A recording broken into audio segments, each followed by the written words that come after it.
নমস্কার বন্ধুরা, আমি ইন্দ্রাণী আবার চলে এসেছি তোমাদের সকলের কাছে একটি নতুন গল্প নিয়ে। শুরুতেই একটা অনুরোধ করছি সবাইকে, আমার চ্যানেল এক ঝাঁক ইচ্ছেডানা বাই ইন্দ্রাণী যদি তোমাদের ভালো লাগে তাহলে চ্যানেলটা সাবস্ক্রাইব করে আমাকে উৎসাহ দিও। এছাড়া লাইক, কমেন্ট ও শেয়ার করতেও ভুলো না যেন। আর নতুন নতুন গল্পের আপডেট পেতে হলে বেল আইকন অল করে দিও সবাই। শুরু করছি আজকের গল্প। আশা করছি তোমাদের সবাইকে পাশে পাবো। বিখ্যাত লেখক প্রচিত গুপ্তের লেখা একটি ছোট গল্প আজ বলতে চলেছি। গল্পের নাম সহকারী। বাইরে থেকে মেঘ ডাকার আওয়াজ ভেসে এলো, গম্ভীর ডাক। এই ধরনের ডাক বুকের ভেতর ছ্যাদ করে লাগে। মনে হয় কিছুক্ষণের মধ্যেই আকাশ ভেঙে বৃষ্টি নামবে। সেই বৃষ্টি আর কখনো থামবে না। বকুল মনে মনে ভগবানকে ডাকছে, মেঘ ডাকার ভগবান। হে মেঘ ডাকার ভগবান, তোমার পায়ে পড়ি, তুমি ডাকতে থাকো, যত পারো তেড়ে ফুড়ে ডাকতে থাকো। এই বিপদ থেকে কেবল তুমিই পারো উদ্ধার করতে। মেঘের ডাক শুনে টাকা পয়সার কথা ভুলে পাওনাদাররা এখনই বাড়ির দিকে ছুটবে। আমার স্যার অপমানের হাত থেকে বেঁচে যাবেন। উনি একজন অতি ভালো মানুষ। আমার খুব খারাপ সময় উনি আমাকে চাকরি দিয়েছিলেন, বেতন কম কিন্তু দিয়েছিলেন। ওর অপমান আমি সহ্য করতে পারবো না। শো শেষ হয়ে গেছে ঘন্টাখানেক। অন্ধকার হল খাঁ খাঁ করছে। চেয়ারগুলোকে দেখাচ্ছে কালো কালো ঢিপির মতো। হঠাৎ তাকালে মনে হচ্ছে ধ্বংসস্তূপ। অথচ শোয়ের সময় এই চেয়ার থেকেই হইচই হয়, হাসি, কান্না, হাততালি। আজ অবশ্য এসব কিছুই হয়নি। আজ হলের অবস্থা ছিল ভয়াবহ। দর্শক ছিল হাতে গোনা ৩২ জন। এর মধ্যে ৩ জন নাকি টিকিট কাটেনি। ভ্যাগাবন্ড, বাউন্ডুলে টাইপ মানুষ। যাওয়ার কোনো জায়গা নেই, তাই হলের ভেতরে ঢুকে পড়েছিল। গেটকিপার আপত্তি করেনি। হল তো গড়ের মাঠ হয়ে আছে, ২-৫ জন বিনা পয়সায় ঢুকে বসলে ক্ষতি কি? রাত বাড়ছে। হলের কর্মচারী, শোয়ের লোকজন প্রায় সকলেই বেরিয়ে গেছে। বাকিরা তাড়াহুড়ো করছে। মেঘের ডাক শুনে সেই তাড়াহুড়ো আরো বেড়ে গেল। মালপত্র সব তুলে দেওয়া হয়েছে বাইরে দাঁড়িয়ে থাকা ভ্যানে। জিনিস অনেক। ম্যাজিক শোতে মালপত্র বেশি হয়। নানা ধরনের চেয়ার, টেবিল, আলো লাগে। সবই বিশেষ কায়দায় বানানো। কোনো চেয়ারের হাতল গুটিয়ে ফেলা যায়, কোনো টেবিলের তলা দিয়ে মানুষ গলে গেলেও কেউ বুঝতে পারবে না। আলোও বাহারি। কমানো, বাড়ানো, রং বদলানোর জন্য ব্যবস্থা আছে। এছাড়াও হাজার রকমের ছোটখাটো আইটেম। তাসের প্যাকেট থেকে শুরু করে জল ভরার জন্য পিতলের কলসি, চোখ বাঁধার রুমাল, পিছন ফিরে ছবি আঁকার ব্ল্যাকবোর্ড, পেট কাটার জন্য করাত, হাত বাঁধার জন্য দড়ি, শূন্যে ভাসার জন্য কপিকল আর সরু তারের বান্ডিল। সব মিলিয়ে ৩টে সিন্দুকে বোঝাই হয়ে গেছে। সিন্দুকের গায়ে সাদা রং দিয়ে লেখা Keshab Ranjan, the great magician and co. And co কথাটা আগে ছিল না, বছরখানেক হলো যোগ করা হয়েছে। নামে অ্যান্ড কোং থাকলে নাকি ভারী কি শোনায়। দর্শক টানতে সুবিধে হয়, কিন্তু এক্ষেত্রে কোনো সুবিধে হয়নি। গত ১ বছরে Keshab Ranjan, the great magician and co এর অবস্থা খারাপ থেকে আরো খারাপ হয়েছে। কোনো শো নেই, কেউ বায়না করে না। নিজের খরচে হল নিতে চাইলেও ঝামেলা। হল মালিকরা হল দিতে চায় না। বলে, ওরে বাবা, কেশব রঞ্জনের ম্যাজিক শো তো বিরাট ফ্লপ করবে, হলের বদনাম হয়ে যাবে। জাদুকর কেশব রঞ্জন আজকের শো এর ব্যবস্থা করেছিলেন অনেক কষ্টে। হলের মালিককে বুঝিয়েছিলেন হাউসফুল কেউ ঠেকাতে পারবে না। হাউসফুলের বদলে মোটে ৩২ জন। মালপত্র সবই ভ্যানে তোলা হয়ে গেছে। ভ্যানের সোজা গোডাউনে চলে যাওয়ার কথা, এখনো যায়নি। চুপটি করে দাঁড়িয়ে আছে। ভ্যানের ড্রাইভার রাজু ঠিক করেছে ভাড়া না নিয়ে সে আজ গাড়ি ছাড়বে না। দলের ম্যানেজার কানাই পাল, তাকে খবর পাঠানো হয়েছে সে বাইরে এসে ভাড়া মেটালে রাজু গাড়ি ছাড়বে। কানাই আসেনি, তার পক্ষে আসা সম্ভব নয়। শুধু গাড়ি ভাড়া নয়, আজ কাউকেই টাকা দেওয়া যাবে না। আলো, সাউন্ড, মিউজিক, মেকআপ, পোশাক সবকিছুর লোক অপেক্ষা করে আছে। এদের টাকা পয়সা মেটানোর অনেকটাই নির্ভর করে শোয়ের টিকিট বিক্রির উপর। 29টা টিকিট বিক্রি হলে কাউকে টাকা দেওয়া যায় না। কানাই গ্রিন রুমে গা ঢাকা দিয়েছে। সে ধুরন্ধর লোক, প্ল্যান করছে কিভাবে পাওনাদারদের চোখে ধুলো দিয়ে পালিয়ে যাওয়া যায়। আশ্চর্যের ব্যাপার হলো, বকুল যেরকম চাইছিল ঘটনা অনেকটা সেরকমই ঘটছে। মেঘ ডাকার ভগবান যদি সত্যি কেউ থেকে থাকেন, তিনি বকুলের মিনতি শুনেছেন। মেঘ ঘন ঘন ডাকতে শুরু করেছে। সেই ডাকে জোরও বেড়েছে। যারা এতক্ষণ টাকার জন্য অপেক্ষা করেছিল তারাও কাল সকালে অফিসে টাকা নিতে যাব বলে বেরিয়ে পড়ল। বকুল স্টেজের পিছনে অন্ধকারে দাঁড়িয়ে মেঘ ডাকার ভগবানের উদ্দেশ্যে কপালে হাত ঠেকালো। বকুল ছেলেটা ভালো, 25-26 বছর বয়স।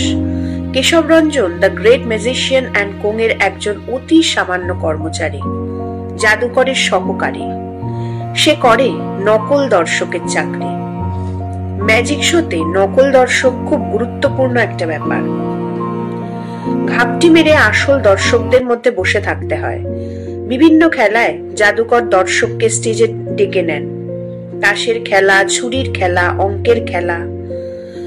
সবসময় আসল দর্শক স্টেজে উঠলে সর্বনাশ, ম্যাজিক করা যায় না।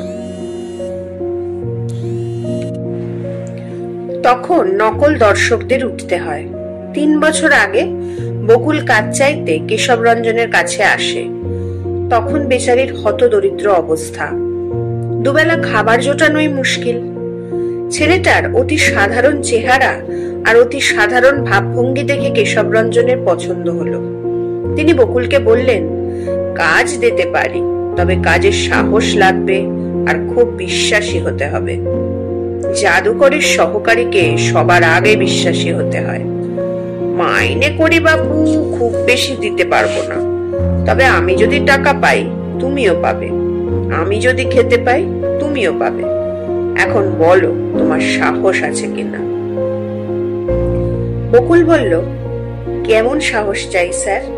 বাড়ি পাহারা দেওয়ার সাহস?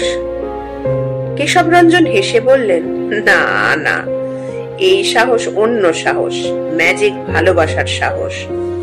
কোনো অবস্থাতেই ম্যাজিকের রহস্য ফাঁস করা চলবে না।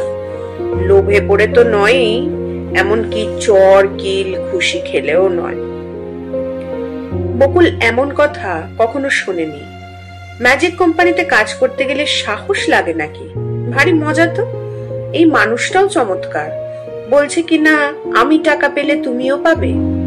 সে সঙ্গে সঙ্গে রাজি হয়ে গেল। নকল দর্শকের চাকরি করার সময় সে জামা বদলে বদলে দর্শকদের মাঝখানে গিয়ে বসে। এক একটা খেলায় এক এক রকম, কখনো সামনে কখনো পিছনে। খুবই ঝুঁকির ব্যাপার। ধরা পড়লে পাবলিক সহজে ছাড়বে না। অনেক সময় আসল দর্শকরা কেউ যাতে স্টেজে না উঠে আসে তার জন্য জাদুকরদের ভয় দেখাতে হয়। কায়দা আছে। যেমন ছুরির খেলায় জাদুকর দর্শকদের দিকে তাকিয়ে বলেন, দয়া করে আপনাদের মধ্যে থেকে একজন মঞ্চে উঠে আসুন। ভয় পাবেন না, উঠে আসুন প্লিজ। এসে আপনার নিজের রুমাল দিয়ে আমার চোখ ভালো করে বেঁধে দিন। আমি চোখ বাঁধা অবস্থাতে আপনার হাতে ধরে থাকা একটা আপেল ছুরি দিয়ে টুকরো টুকরো করে কাটবো, কেটে খেয়ে ফেলবো। চিন্তা করবেন না, এক টুকরো আপনাকেও দেব। খেলাটা একটু ঝামেলার। লক্ষ্য ভুল হলে ছুরি আপনার হাতের ওপর পড়বে। 2 মাস আগে একটা বিচ্ছিরি কাণ্ড হয়েছিল। আমি লক্ষ্য ভুল করে ফেলেছিলাম। বেচারি এক দর্শকে 2 আঙুল ঘেঁচাং। তবে ভয় পাবেন না, আমি নিশ্চিত আজ আমার ভুল হবে না। আসুন, কে আসবেন? খুব স্বাভাবিকভাবেই এরপর কোনো দর্শকই স্টেজে উঠতে সাহস পায় না। তখন আসল দর্শকদের মাঝখান থেকে উঠে আসে নকল দর্শক। সে এমন ভাবে ম্যাজিশিয়ানের চোখ বাঁধে যাতে রুমালের ফাঁক দিয়ে সব স্পষ্ট দেখা যায়। নকল দর্শকের চাকরি যারা করে এই কারণে তাদের খুব বিশ্বাসী হতে হয়। বকুলও তাই। সে তার মালিকের প্রতি কৃতজ্ঞও বটে। বকুলকে ডেকে খবর নিল কানাই। পাওনাদাররা ঝড় বৃষ্টির ভয়ে চলে গেছে, এমনকি ভ্যান নিয়ে রাজুও পালিয়েছে। কানাই ফিসফিস করে বলল, স্যার কোথায়? বকুল বলল, জানি না, দেখে আসবো। কানাই বলল, না থাক, আমি চলে যাচ্ছি। স্যার যদি খোঁজ করে বলবি কোথায় গেছে জানি না। হলের দারোয়ান কি করছে? বকুল বলল, মেইন গেটের সামনে কাঁথা মুড়ি দিয়ে শুয়ে আছে, জ্বর এসেছে। আমাকে দেখে লাল লাল চোখ খুলে বলল, যাওয়ার সময় গেটে তালা দিয়ে যাবি, দরজার পাশে তালা চাবি রাখা আছে। কানাই খুশি হলো, বলল, হলের বাকি স্টাফদের দেখলি? বকুল বলল, না, সবাই চলে গেছে। তুমি কি করবে? কানাই বিরক্ত মুখে বলল, কি আবার করব? আমিও পালাবো। পাওনাদারদের হাত থেকে বাঁচতে না পালিয়ে উপায় আছে? এই নিয়ে তো স্যারের পরপর 17টা শো ফ্লপ করলো। কত টাকা ধার জমেছে জানিস? না পালালে পাওনাদাররা সবাই মিলে পিটিয়ে মারবে। বকুল অবাক হয়ে বলল, পালাবে? স্যারকে ফেলে পালাবে কানাইদা? তুমি না দলের ম্যানেজার? কানাই বলল, ম্যানেজার তো কি হয়েছে, মার খেয়ে যাবো নাকি? কথা বলতে বলতে গ্রিন রুমের ড্রয়ার হাতরে একটা মোটা নকল গোঁফ বের করলো কানাই। নিশ্চয়ই কোনো নাটকের মেকআপ ম্যান ফেলে গেছে। বকুল অবাক হয়ে বলল, ওটা কি করছো? কানাই মুচকি হেসে বলল, নকল মানুষ সাজছি, যেমন তুই নকল দর্শকের পাঠ করিস। এই গোঁফ লাগিয়ে সোজা স্টেশন চলে যাব। কাল ফার্স্ট ট্রেন ধরে চম্পট। যদি ভালো চাস তাহলে তুইও পালা। এখানে পড়ে থাকলে বিপদে পড়বি। টেবিল হাতরে দেখ আমার মতো কোনো নকল গোঁফদারি পাস কিনা। পেলে পড়ে নে, কেউ চিনতে পারবে না। কানাই পাল পা টিপে টিপে বেরিয়ে যাওয়ার পর বকুল কিছুক্ষণ চুপ করে দাঁড়িয়ে রইল। কি করবে? তারও কি পালানো উচিত? অবশ্যই উচিত। এই দলে থাকার আর কোনো মানে হয় না। গত কয়েক মাস ধরে ঠিকমতো মাইনে পায় না, কখনো অর্ধেক, কখনো তারও কম। তাছাড়া পাওনাদাররা ঝামেলা করবে, ম্যানেজারকে না পেয়ে তাকেই চেপে ধরতে পারে। সত্যি হয়তো 2-4 ঘা দিয়েই দেবে। তার থেকে পালিয়ে যাওয়াই ভালো। এইসব 7-5 ভাবতে বকুল একেবারে দলের দরজার সামনে এসে থমকে দাঁড়ালো। দারোয়ান ঘুমোচ্ছে। বাইরে থেকে তালা চাবি দিয়ে চলে গেলে কেউ টের পাবে না। দরজার বাইরে পা রাখতেই একটা কাণ্ড হলো। চারপাশ আলো করে বিদ্যুৎ চমকে উঠল। থমকে গেল বকুল। তার অন্ধকার ভেতরটাও যেন আলো হয়ে গেল। পালিয়ে যাওয়াটা কি ঠিক হচ্ছে? এই বিপদের সময় স্যারকে একা ফেলে চলে যাওয়া তো ভীতুর কাজ হবে। অথচ সে চাকরিটা পেয়েছিল সাহসের কারণে। মানুষটা তাকে বিশ্বাস করে। না না, এটা ঠিক হবে না। যত ঝামেলাই হোক। বাইরে তখন বড় বড় ফোঁটায় বৃষ্টি শুরু হয়েছে। আবার ভেতরে ঢুকে পড়ল বকুল। বকুলের চিন্তা হলো, স্যার কোথায়? বকুলের স্যার অর্থাৎ জাদুকর কেশব রঞ্জন বসে আছেন স্টেজের এক কোনায়, কাঠের চেয়ারে, বিধ্বস্ত ক্লান্ত একজন মানুষ। স্টেজ অন্ধকার। শুধু মাথার ওপর একটা আলো জ্বলছে, কম পাওয়ারের আলো। সেই আলোয় বিশাল স্টেজটাকে স্টেজ বলে মনে হচ্ছে না, মনে হচ্ছে স্টেজের ছায়া। সামনের ভারী পর্দাটাও দুপাশে সরানো। তাড়াহুড়ো করে চলে যাওয়ায় হলের কর্মীরা পর্দাটাও টেনে দিতে ভুলে গেছে। কেশব রঞ্জন উদাসীন চোখে তাকিয়ে আছেন অন্ধকার হলের দিকে। সারি সারি শূন্য চেয়ার যেন তাকে ঠাট্টা করে হাসছে। এই শোয়ের উপর অনেক আশা ছিল, সব ব্যর্থ। কয়েক বছর ধরে Keshab Ranjan the great magician and কোঙের অবস্থা খারাপ হচ্ছে। আগে এরকম ছিল না, রমরমা বাজার ছিল। তার টেবিল টেনিস, জল তরঙ্গ, সাজ বদল, নাছরবান্দা, আগুনের বল, শূন্যে ভাষা অঙ্ক খেলাগুলো দারুণ প্রশংসা পেত। স্টেজে টেবিল টেনিস বোর্ড পেতে কেশব রঞ্জন যখন সহকারীর সঙ্গে খেলা শুরু করতেন, দর্শকরা হাসতে হাসতে গড়িয়ে পড়ত। খেলা হতো অন্ধকারে, শুধু আলোর একটা সরু রেখা এসে পড়তো টেবিল টেনিস বলের ওপর। বলের পিছু পিছু ছুটত। মজা হলো, খেলতে খেলতে জাদুকর খুশি মতো বলটাকে দিতেন ভ্যানিশ করে। প্রতিপক্ষ ভেবাচাকা খেয়ে হাত গুটিয়ে দাঁড়িয়ে থাকতো, হাতে ব্যাট কিন্তু মারার জন্য বল নেই। জল তরঙ্গ খেলায় বাটিতে জল ছাড়াই মধুর বাজনা বাজিয়ে ফেলতেন কেশব রঞ্জন। বাজনা শেষে দেখা যেত বাটিগুলো জলে ভরে গেছে। কেশব রঞ্জন বলতেন, জল তরঙ্গ বাজনায় জল থেকে বাজনা হয়, আমি বাজনা থেকে জল নিয়ে এলাম। হাততালিতে হল ফেটে পড়ত। সাজ বদলের খেলায় মুহূর্তেই পর্দার আড়াল থেকে জাদুকর কখনো বেরিয়ে আসতেন ধুতি পাঞ্জাবি পরে, কখনো কোট প্যান্টে। নাছোড়বান্দা আগুনের বল ছিল দম বন্ধ করে দেওয়া ম্যাজিক। আগুনের বল ছুটে বেড়ায় স্টেজময়, জাদুকরকে তাড়া করে বেড়ায়, এমনকি স্টেজ থেকে নেমে চলে যায় দর্শকদের দিকেও। দর্শকরা ভয়ে চেয়ারের ওপর পা তুলে নিত। শূন্যে ভাষা অঙ্ক খেলায় সব থেকে মজা পেত ছোটরা। হাসি, হাততালি আর উত্তেজনায় গোটা হল টকবক করে ফুটত। ধীরে ধীরে সব হাততালি থেমে গেছে।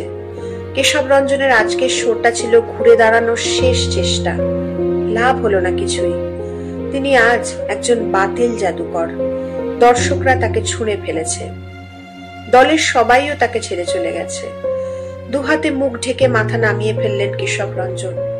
তাকে দেখে মনে হচ্ছে চেয়ারে ভেঙে পড়া মানুষের ছায়া পড়ে আছে। পায়ের আওয়াজে মুখ তুললেন কেশব রঞ্জন। সামনে বকুল দাঁড়িয়ে আছে, হাতে চায়ের কাপ। কাপ থেকে ধোঁয়া উঠছে। কেশব রঞ্জন অবাক হলেন, সেই সঙ্গে খুশিও। যাক, একজন তাহলে রয়ে গেছে। কিরে বকুল, তুই বাড়ি যাসনি? চায়ের কাপ এগিয়ে এক গাল হেসে বকুল বলল, স্যার যাবো কি করে, বাইরে তো আকাশ ভেঙে পড়েছে। নিন চা ধরেন স্যার। কেশব রঞ্জন চায়ের কাপ হাতে নিয়ে বললেন, চা কোথা থেকে পেলি? বকুল মাথা চুলকে হেসে বলল, ম্যাজিক করে। ম্যাজিশিয়ানদের সঙ্গে থাকতে থাকতে ম্যাজিক শিখে গেছি। এত দুঃখেও কেশব রঞ্জন হেসে ফেললেন। বকুল বলল, গ্রিন রুমে চা তৈরির ব্যবস্থা আছে, জল গরম করার হিটার, চা, চিনি, কাপ সব আছে। ভাবলাম স্যারের তো রাতে কিছু খাওয়া হবে না, এক কাপ চা অন্তত করে ফেলি, পেট না পড়ুক, ক্লান্তিটা তো কমবে। কেশব রঞ্জন কাপে আরামের চুমুক দিয়ে বললেন, বুঝলি বকুল, ম্যাজিক কোম্পানিটা তুলেই দেব ঠিক করেছি। জিনিসপত্র বিক্রি বাটা করে যেটুকু যা টাকা পাওয়া যাবে ধার শোধ করবো খানিকটা। পাবলিক আর কেশব রঞ্জনের ম্যাজিক শো দেখতে রাজি নয়। তাছাড়া আমার তো বয়স হলো, তেমন করে আর পারছি না। মাটিতেই পা ছড়িয়ে বসে পড়েছে বকুল। কোনো তাড়া নেই। আকাশের যা অবস্থা, তাতে আজ আর বাড়ি ফেরার প্রশ্ন নেই। একেবারে কাল সকালে দেখা যাবে। সুতরাং যতক্ষণ পারা যায় স্যারের সঙ্গে বসে গল্প করা যাক। তাছাড়া স্যারের সঙ্গে তার একটা প্রাইভেট কথা আছে, 5 জনের সামনে বলা যাবে না। খানিক আগে কথাটা তার মাথায় এসেছে।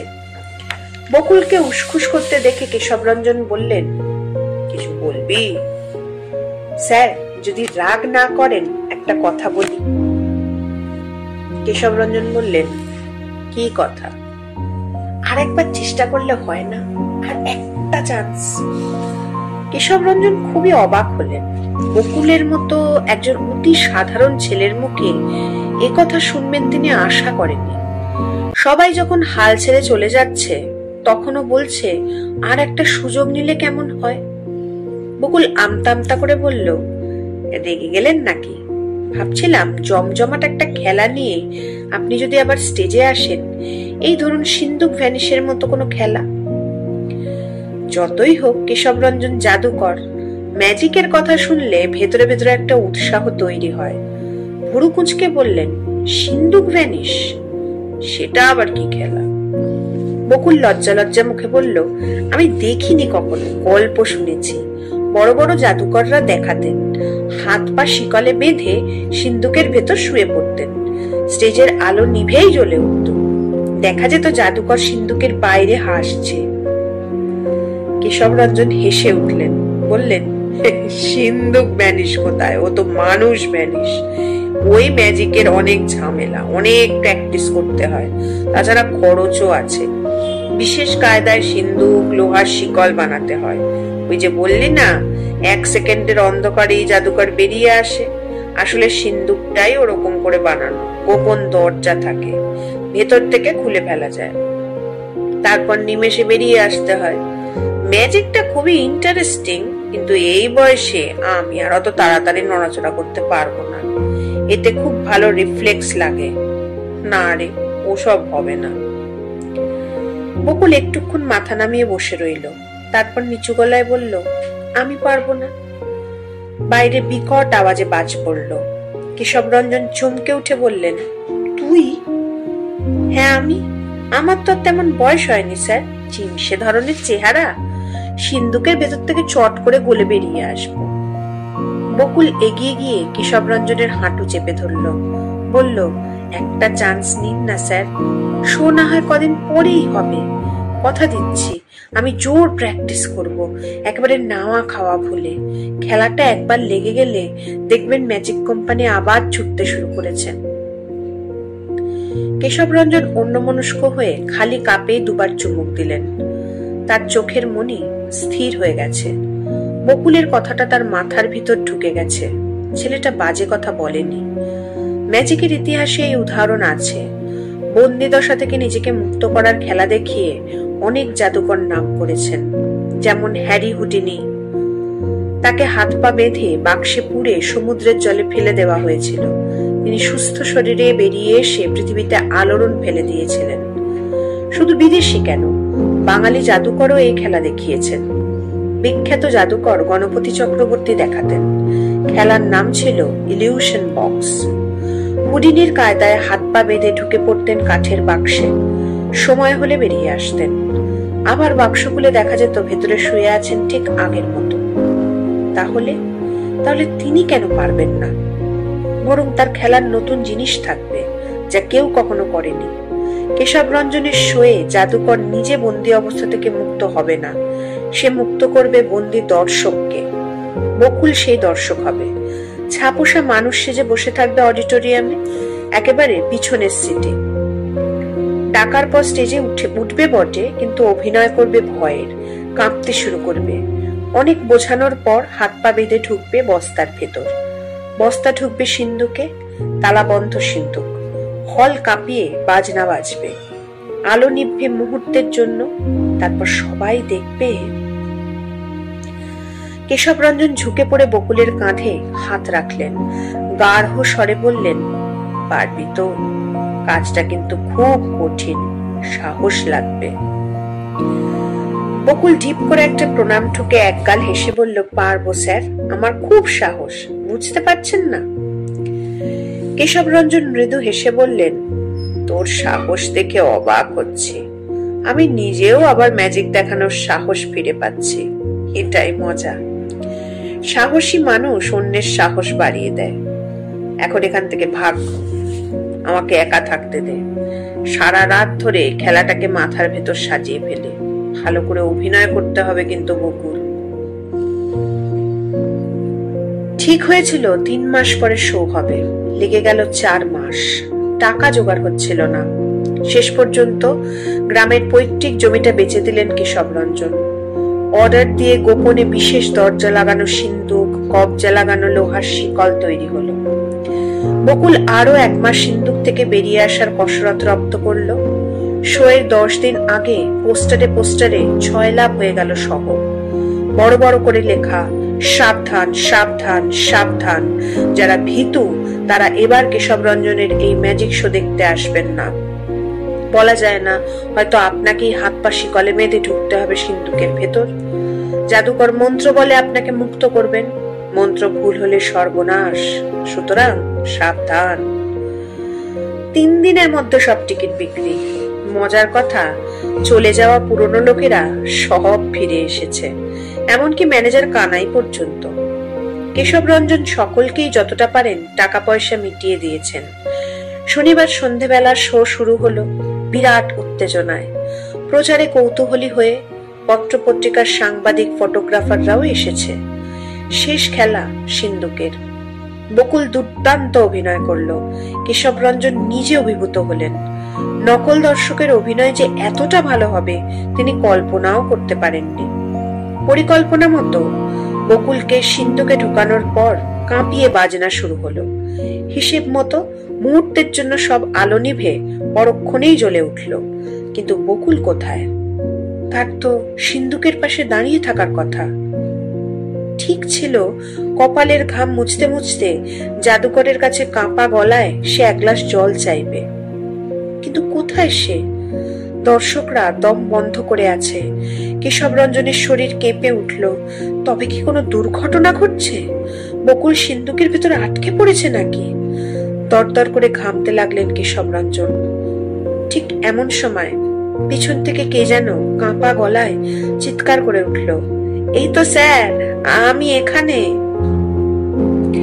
সবাই চমকে ঘাড় ফিরিয়ে দেখলো পিছনে নিজের সিটে বসে আছে বকুল। হাত নাড়ছে আর বোকার মতো হাসছে। সেই হাসিতে চাপা একটা পরিতৃপ্তি।